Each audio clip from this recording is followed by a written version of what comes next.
Sveiki, aš esu šeimos gydytoja Gabrielė, o čia yra mano augintinė Bruknė. Mes kviečiame jūs pasivaikščioti ir susipažinti artimiau. Kodėl šeimos medicina?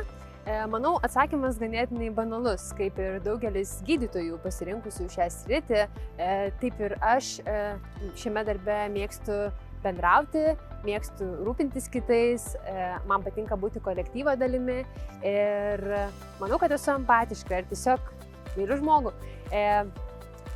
Savo karjerą kaip šeimos gydytoja pradėjau ganėtinai nesenai, tačiau dirbant skubios pagalbos skyriuje supratau, kad būtent šeimos medicina yra tas sritis, kurioje galėčiau save realizuoti geriausiai. Todėl, kad ši sritis yra be proto įvairiapusiška, labai dinamiška ir kintanti.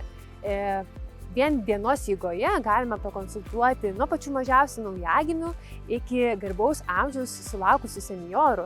Ir sutikime, kad situacijos ir iššūkiai sprendžiant problemas susijusias su pacientų poreikiais yra labai skirtingi.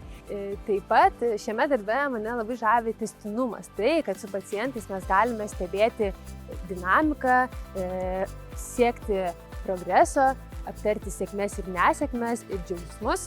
Ir kadangi esame arčiausiai paciento, natūralu, kad išklausome ne tik džiaugsmus, bet ir baimės, nuogąstavimus ir rūpesčius. Todėl tikrai dažnai tenka padrąsinti pacientus ir labai stengiuosi skirti pakankamai laiko pokalbiui su pacientu, įsiklausyti ir išgirsti jo lūkesčius, jo poreikius. Tikrai stengiamės parinkti konkretų ir individualų sprendimo būdą tinkantį būtent tam pacientui.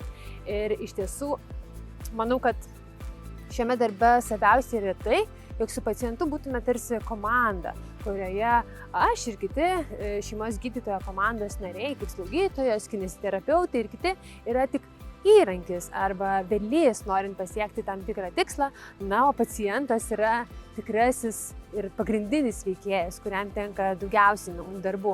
Ir iš tiesų labai smagu ir džiugina, kai pacientai sveiksta, kai jie grįžta ir sako, taip, gydytoja, man tai padėjo, man pasiteisino tai, ką jūs rekomendavote. Ir manau, kad tai motyvuoja ir teikia prasmę. Ir ta prasmė daro šį darbą tokį nepaprastą. Tad labai linkiu daugiau šypsotis, būti sveikiems ir noriu padrąsinti kreiptis į savo šeimos gydytoją. O jeigu tokio dar neturite, labai kviečiame apsilankyti pas mus. Sėkmės!